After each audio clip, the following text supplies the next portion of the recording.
Pour beaucoup de femmes enceintes, l'accouchement est un moment de délivrance tant attendu mais aussi redouté, surtout si c'est leur premier bébé. Entre les douleurs du travail et les complications qui peuvent accompagner l'accouchement, le stress et la peur sont certainement au rendez-vous. Mais il faut savoir qu'il peut parfois y avoir des complications postpartum ou l'apparition de problèmes suite à l'accouchement. Découvrons l'histoire de Holly Gerlach.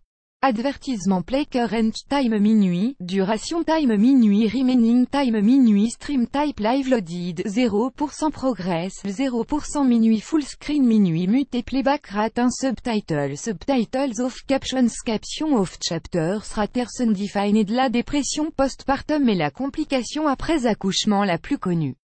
Or, il en existe beaucoup d'autres comme les infections ou encore les hémorragies.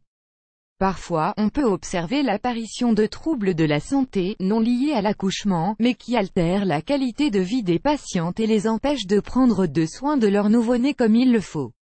C'est justement le cas de Holly Gerlach qui a su qu'elle souffrait du syndrome de Guillain-Barré, quelques semaines après l'accouchement. L'histoire de Holly Gerlach. Holly Gerlach est une jeune femme originaire d'Edmonton au Canada, âgée de 26 ans.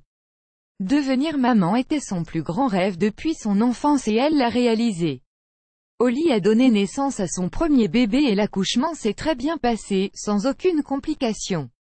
Ad choice ES advertising read invented by Tids Ad choice ES advertising read invented by TEADS. Mais quelques semaines après l'accouchement, Holly a eu quelques problèmes de santé. Ça a commencé avec des douleurs au cou et une faiblesse au niveau des membres inférieurs, avant qu'elle ne devienne paralysée. La jeune femme a été immédiatement hospitalisée et là le diagnostic est tombé, elle souffrait du syndrome de Guillain-Barré. Il s'agit d'une maladie auto-immune inflammatoire touchant le système nerveux périphérique et qui cause une faiblesse musculaire conduisant à une paralysie. Les nerfs sont attaqués par le système immunitaire, ils sont ainsi détruits, chose qui entraîne la paralysie qui peut même toucher les muscles respiratoires. Cette maladie commence souvent au niveau des jambes pour remonter vers le cou et la tête. Le syndrome de Guillain-Barré représente une urgence médicale qui requiert une prise en charge rapide. Holly a été donc accueillie dans un service spécialisé pour recevoir les soins nécessaires.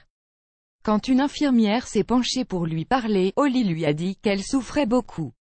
Mais en pensant à son bébé, Holly a eu la volonté, la force et le courage dont elle avait besoin pour continuer. Elle faisait d'ailleurs de son mieux pour passer du temps avec son bébé malgré son état. Ad choice ES advertising read invented by Tids Ad choice ES advertising read invented by TEADS. Plus grand que puisqu'elle ne pouvait pas bouger, Holly devait être portée chaque jour pour s'installer dans une chaise. Elle arrivait à peine à parler et mimait parfois pour pouvoir communiquer. La jeune femme voyait chaque jour sa fille, mais ne pouvait malheureusement pas prendre soin d'elle. Après plusieurs semaines à l'hôpital, ne respirant qu'à l'aide d'appareils, Holly a enfin réussi à respirer toute seule. Elle a également retrouvé la motricité de ses mains graduellement. Après 70 jours, elle a quitté les soins intensifs et a retrouvé la parole.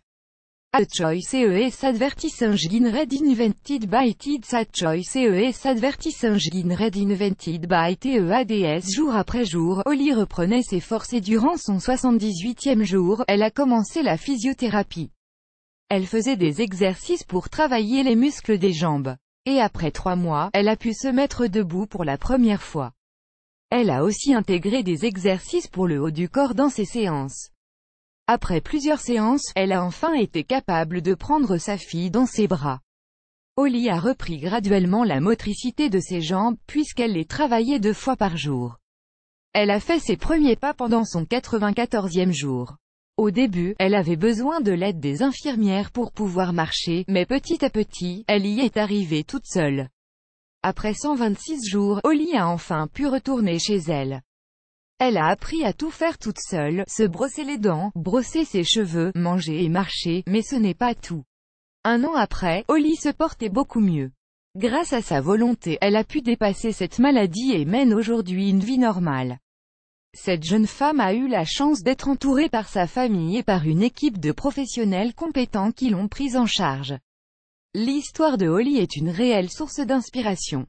Elle montre à quel point la volonté et la détermination peuvent aider à surmonter les obstacles les plus difficiles de la vie.